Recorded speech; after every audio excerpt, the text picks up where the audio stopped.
Hey, I'm ELF, and once again, I'm standing outside my hotel in the daylight, waiting on my Uber to take me over for a tour. It's called Secret Food Tour. You know, I love to eat, so this is what is about to happen. So I'm gonna take you on this journey with me. Wait for it. Let's get it.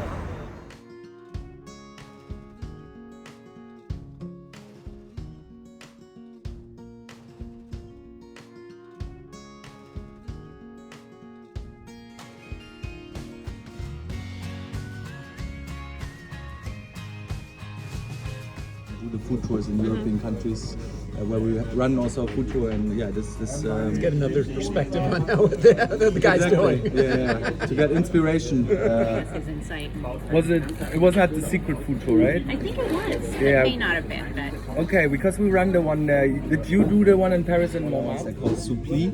That's basically fried. It's like back then it was a poor man's food where they took all the leftovers, put them together and deep fried them. Basically, economic center in terms of industrialization and so on. Yeah, because there was the connection, and so it's very flat, and this is why people love to use their bike here as well. Curry and... All right, so this is these are two different versions of serving it, right? So this one is the East Berliner version, and this one is the West one. Okay. So you see, obviously they differ from each other in terms of the sauce they use. They didn't have ketchup in the East, so they basically created an alternative product to ketchup, which was made out of tomato concentrate, and basically a homemade tomato curry sauce is on the East one, and ketchup on the West one. The sausage itself is different on the East. It's a pure pork sausage without the skin, without the casing. And in Berlin you will always get with or without skin. Without skin is always the former East version. They had a scarcity of casing for the bratwurst in the last years of the communist regime, because they sold casing for the sausages to West Germany or West Berlin, and internally had a scarcity. This is why they served the bratwurst without the casing and had a batter. It's basically a batter which surrounds the sausage here. And the other one is a beef pork mixed sausage. And the most iconic street food snack we have here. And please guys, give it a try, and then maybe tell me what you think, and maybe have a preferred one. Take a pic. The land and waterways to West Berlin in order to military strategically suffocate the city. Exactly, the West German occupation zones, and as a new starting point of an era of Cold War. This is where it really intensified the Cold War conflict, and so no food in this time period could get on a land and waterway to West Berlin anymore. There was a sea of goods anyway, right after the war, the whole city in rubble, the people starving and traumatized by the war, and then also soldiers in these 3 occupation zones in West Berlin didn't get anymore on a land and waterway. So they had to figure out a solution for that, and the solution was the Berlin Airlift. I don't know if you ever heard about that. Yeah. So basically what happened was that mainly British and American planes like the West. were bringing in all kinds of commodities and food from West German airports, flying over parts of East Germany or East Berlin, and then landing here in the famous airport in Tempelhof, which is now an empty recreational park area, actually, with urban gardening projects on it, where people in the summertime do.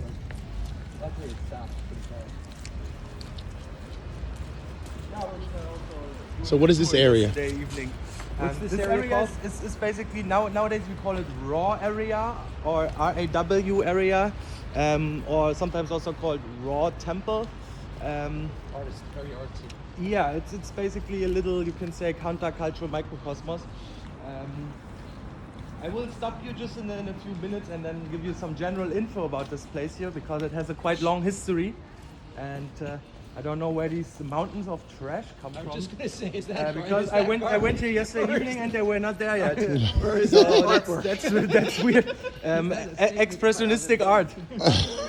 expressing, recycling? Yeah. Upcycling. It's all about upcycling here.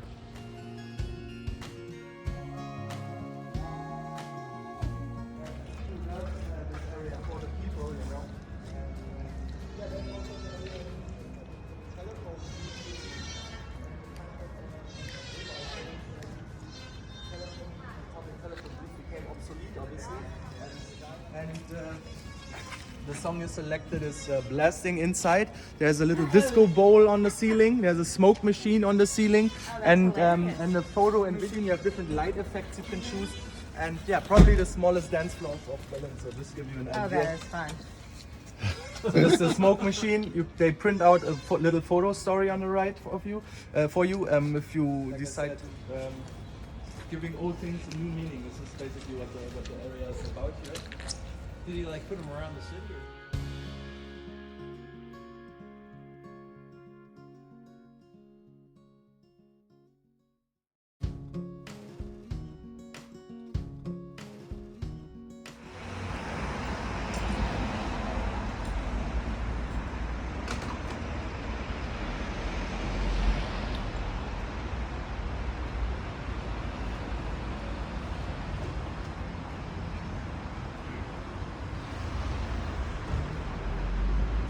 Not just the town of the currywurst, it's the town of the kebabs also. And we have, in terms of the Turkish kebab shops, the doner kebab shops, we have more kind of cities than I have in Istanbul actually. And Turkish people by far the biggest migrant group. And I mentioned it earlier, we have the biggest Turkish community living outside of Turkey here in Berlin. Had something to do with what they call guest worker recruitment. That's what I was going to ask. How was it After the Second World War, so it's obviously had something to do with the migration history to Germany. Yeah, you can see it's Marinated fillets. chicken fillets, and also there are four kinds of different sauces in the sandwich. One is a bit more spicy sauce called harissa. In combination with the other three, it's not really that spicy. And the second one is called amba, and it's basically a mango chutney condiment kind of sauce. So mango puree, vinegar, and turmeric. That's what it consists of. The third one is a sesame yogurt sauce, and the last you can say an Arabic version of an aioli. So a homemade Arabic garlic sauce actually. And they are all in this with some lettuce, cucumber, tomato, and some parsley salad, basically tabbouleh, right? Tabbouleh, yeah, just parsley, some couscous, onions, and tomatoes. That's basically it. So yeah, guys, give it a try. Here also, I will get maybe some bread for the hummus if you want to try. Sure. This is hummus. The Arabic version of hummus here has a lot more cumin in it than actually Israeli hummus, for example. That's a big difference. I know it's not the smallest snack. Yeah, he will not be mad at you if you don't finish everything, right? But if you're hungry and because it's tasty, please give it. Yeah.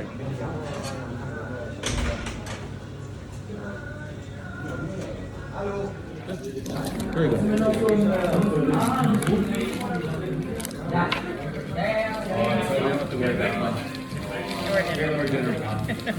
I'm sure we'll eat dinner anyway.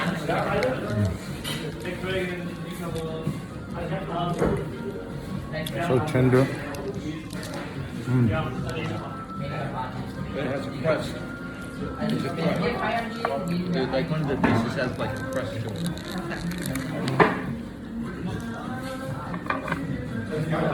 We have a lot of Greek restaurants near us that does this with it. I mean, yeah, shawarma, the Arabic term, this means to turn around or to spin. Like doner in Turkish, doner means to spin or to turn around, and gyros in Greek means to spin or to turn around. So all referring actually to the preparation of the meat on a skewer or on a stick.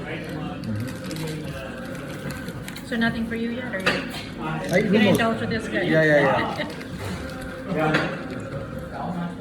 I always also eat a big breakfast before I start in cuisine, before I leave the house, you know. So it's no problem for me to watch you eat.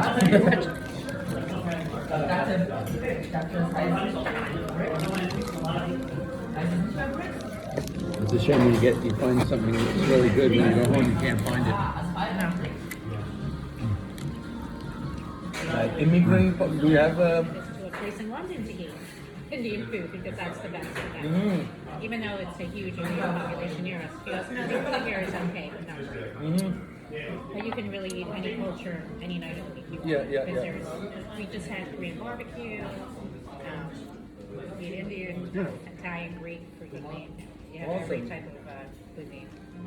The area we live in does have quite a number of different types of restaurants. I like this. Not sweet.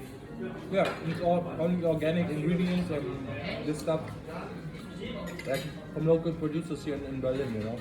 So people nowadays purposefully would rather buy this local stuff, you know, kind of support the local businesses here than go for big corporation stuff. That's what we do. Yeah. Support the local businesses. And yeah, there's less sweet, you know, all of them, they have a lot of different, they have an apple one, a lemon one, a rhubarb one, which I like the most actually. It's pretty nice. It's pretty weird, rhubarb lemonade, but it's really good actually. Yeah, it's very popular. During the 80s, early 90s, Lebanese fled the initiatives, grassroots organizations, and mainly non-governmental organizations who helped Trying to take care of them. Exactly, helped the newcoming people and showed solidarity with them.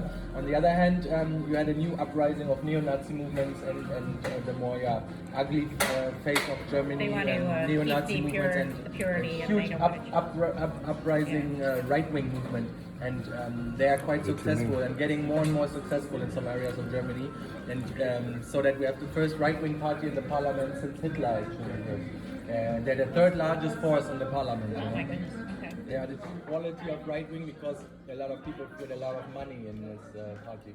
You know, you had problems already in the early 90s with neo-Nazis in some areas of East Germany, but there was nothing like an ideological basis. It was just like more or less like followers and disenfranchised youth in a way, you know. Now it's like an intellectual right-wing elite which has close ties to the lobbies, to the industry, and with a lot of money, like CEOs of pharmaceutical companies are in this new right-wing party. So yeah, even different quality of right-wing, I would say, than we had it in the early 90s.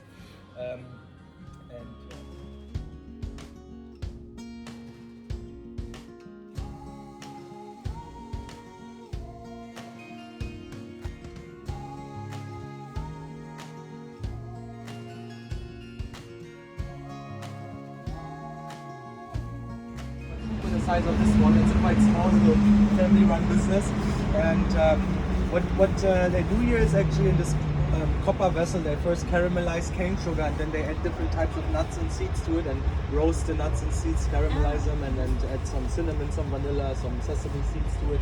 And then you have this very nice and almost addictive nut and seed selection, which I want to give you to try. And also some baklava they do here, I want to give you to try. And you guys are not allergic to any kind of nut or seed? Would be the right moment to tell me now? Yeah, I'm not. You probably had some Arabic baklava mainly done with walnuts and pistachio and peanuts and these layers of phyllo, and I like this one because it's not so crazily over sweet and soggy. Sometimes baklava can be a bit too soggy and too sweet for me, you know, and Has it's a lot of dripping. honey in it sometimes. Yeah. Honey syrup. But it's an actual good balance between the pastry and the nut flavor, and it's a very addictive almost. It's really good. You liking it? Yeah? Hello.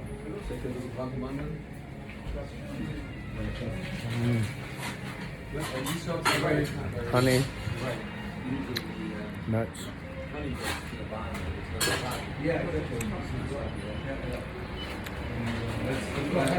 Tastes like a flaky peanut brittle. Yeah, kind of. Yeah. Mm-hmm. Yeah. Yeah, maybe we can try some of this.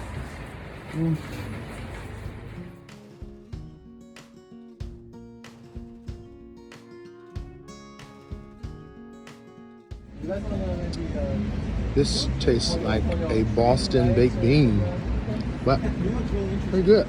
This is a small group. Like How I many said, is your- yesterday I came here with 20 people. Whoa.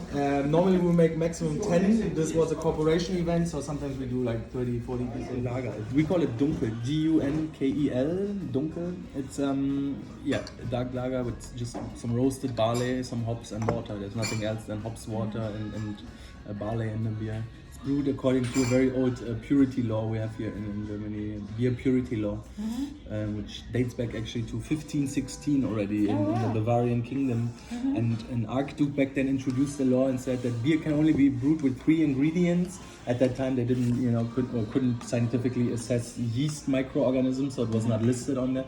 Was also a lot of fermentation was done by natural occurring airborne yeast cultures. That's just on the the hops or the grains that they're using. Yeah, and the Artu said, okay, you guys, the brewers have to use barley for the brewing process because wheat and rye, the other common grains in Germany, were reserved for bakers to bake the bread with.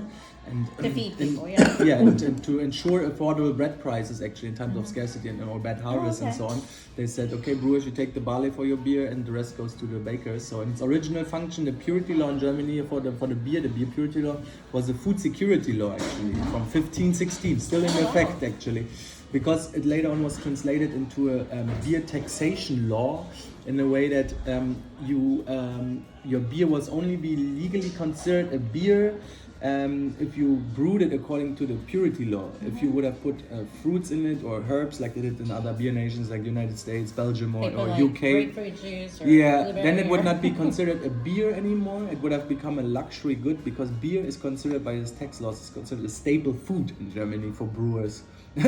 So it says a lot about our culture, I think. Purity law, you know. Well, Cheers, cheers. guys. Cheers. Thank you for coming and hanging out with me. Oh, Thanks it's for a hanging out pleasure. with us. Yeah, it's great. It's great. Cheers.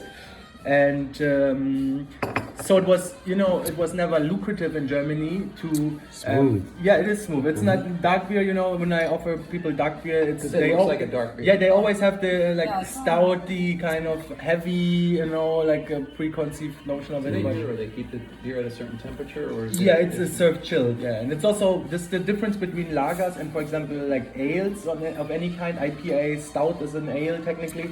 Pale ales, whatever. Mainly you have it in the States. Is mainly an ale. Yeah, this Flammkuchen here, please. Maybe we can pass around some of the plates and then. So I'm assuming this is flatbread. Yeah, it's Some sort. flatbread pizza in a way you could say. And yeah, maybe that can pass around some of the napkins. And fresh from right here? yeah, exactly. That's straight ahead. So there's like a bacon on or a ham. Then cheese, onions, and schmand, we call it. Is a Like fatty sour cream. And yeah, please guys, give it a try and then tell me what you think. The history of this dish is actually quite interesting also because it indirectly had something to do with the post-war occupation. With the fact that basically many women, you have to say, were baking bread in wooden burning ovens back then in these regions in the southwest. And before they were baking bread, they first put a thin layer of bread dough inside of the oven to test the heat Oh, to see of if it's the hot wooden enough to do burning it, oven. yeah. Exactly, and if the thin layer of bread that was brown and had good color and was crispy after several minutes, they knew now the oven has the right temperature hot to bake the enough, yeah. bread, you know. So it was a test cake historically. And then they didn't want to waste this thin layer of bread dough, so they topped it with different ingredients. And that's traditional version. You will have it in Okay. veggie ones and sweet versions. Oh, they put sweets on Yeah, it there, also. for example, like the popular thing is apple slices and the cinnamon sauce on top on this like dough. This schmand, this fatty sour cream, can also be used for sweets or You for can- cakes, for example. Okay. In some parts of Germany, they do a cinnamon or Zimt-Schmandkuchen, it's called. It's like a cinnamon schmand cake.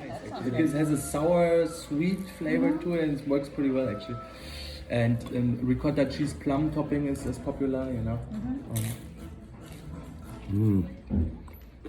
And yeah, it's simply a simple and Good easy combination, combination of good combination of flavors. The flavors.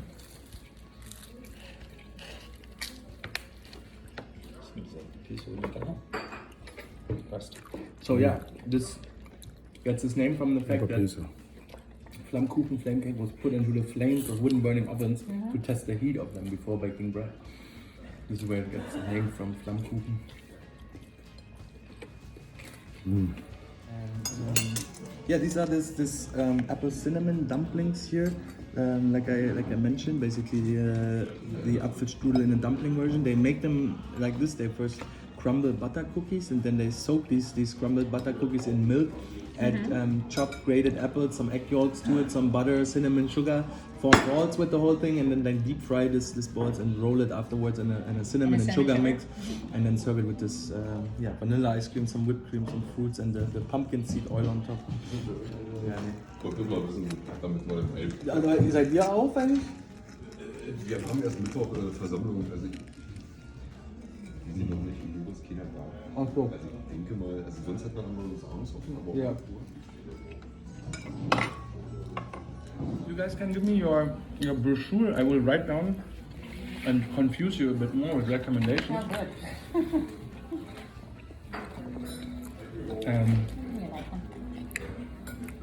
So It's like an apple bread pudding. Is it really? yeah, Like a bread pudding. okay.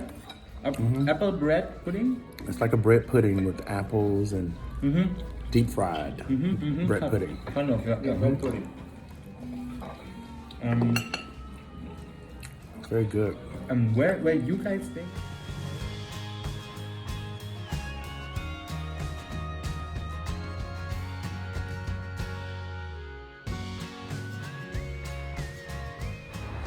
Here we are at the end of the secret food tour. I have Alex, who is my tour guide, an awesome guy, very informative.